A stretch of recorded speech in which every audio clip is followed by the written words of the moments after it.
Welcome to Gentle's World Agency, where we bring to you the latest updates around the world. On this report, live updates on the Russian attack on the Pivdenaukrainsk nuclear power station that left the reactors unharmed. After Russian airstrikes on a nuclear power station in the southern Mykolaiv region, the reactors were not harmed. What is known is that the Pivdenaukrainsk nuclear power facility was struck on day 208 of Russia's invasion. In an interview with CBS's 60 Minutes on Sunday night, U.S. Vice President Joe Biden warned Russian President Vladimir Putin that using nuclear or other unconventional weapons against Ukraine would result in a consequential response from the U.S. Before we continue with this report, please subscribe to this channel and click on the notification bell to be notified when next we drop a new video. Russia-Ukraine conflict live updates on the Russian attack on the Pivdenaukrainsk nuclear power station that left the reactors unharmed after Russian airstrikes on a nuclear power station in the southern Mykolaiv region. The reactors were not harmed. What is known is that the Pivdenaukrainsk nuclear power facility was struck on day 208 of Russia's invasion.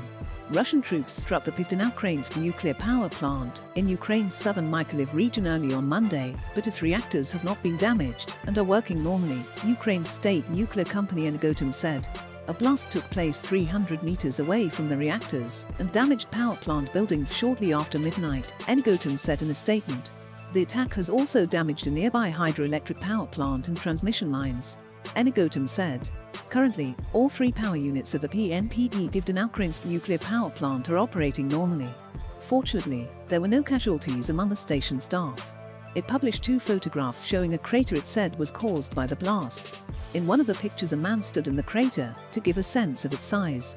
Commenting on the strike on the Telegram messaging app, Ukraine's President Volodymyr Zelensky said, "The invaders wanted to shoot again, but they forgot what a nuclear power plant is.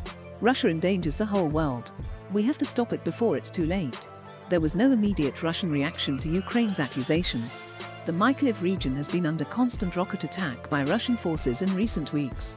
Another Ukrainian nuclear power plant at Zaporizhzhia, which is Europe's largest and lies about 250 kilometers 155 miles east of the Mykolaiv site, was shut down earlier this month due to Russian shelling, prompting concerns about a possible nuclear disaster. Russia and Ukraine have blamed each other for shelling at the Zaporizhzhia plant, which is held by Russian forces but operated by Ukrainian staff. The shelling has damaged buildings and disrupted power lines.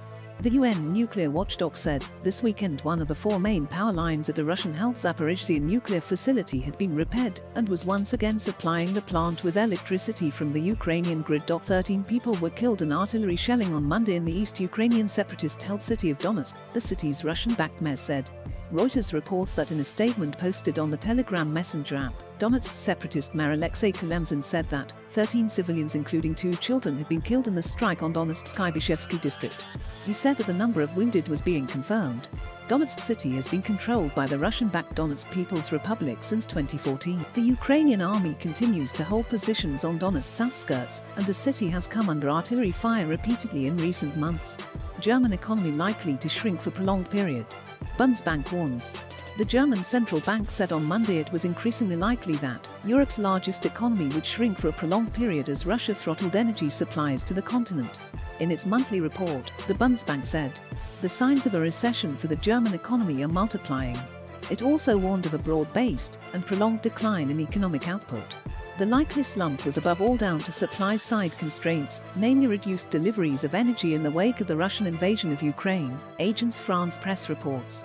Moscow has drastically reduced its supplies of gas to Europe and kept the Nord Stream pipeline shut since the end of August, heaping pressure on Germany's economy. Germany had been highly reliant on Russian energy imports, with 55% of its gas coming from Russia before the outbreak of the war. The economy would likely shrink slightly in the third quarter of the year, the Bundesbank said, before a marked drop over the last 3 months of 2022 and the beginning of 2023. The Russian gas supply stop meant that the situation regarding gas markets was very tense, it said. Germany could avoid formal rationing of the fuel, but necessary reductions in consumption would lead companies to limit or pause production, the central bank predicted. The US President, Joe Biden, used an interview with CBS's 60 Minutes program on Sunday night to warn Vladimir Putin that the use of nuclear or other non-conventional weapons against Ukraine would prompt a consequential response from the US. When asked what he would tell Putin if the Russian leader was mulling such a move, he said, Don't. Don't. Biden praised the Ukrainians for their gritty fight against the Russian invasion and said, "They're defeating Russia." Asked how to define victory for Kyiv, he said, "Winning the war in Ukraine is to get Russia out of Ukraine completely. But given the scale of human suffering and destruction inflicted in resisting the Russian onslaught, it's awful hard to count that as winning," he added. Thanks for staying with us. Please support us with your likes, comments and also share this video. Don't forget to subscribe to this channel and to click on the notification bell to be notified when next we drop a new video. See you in the next report.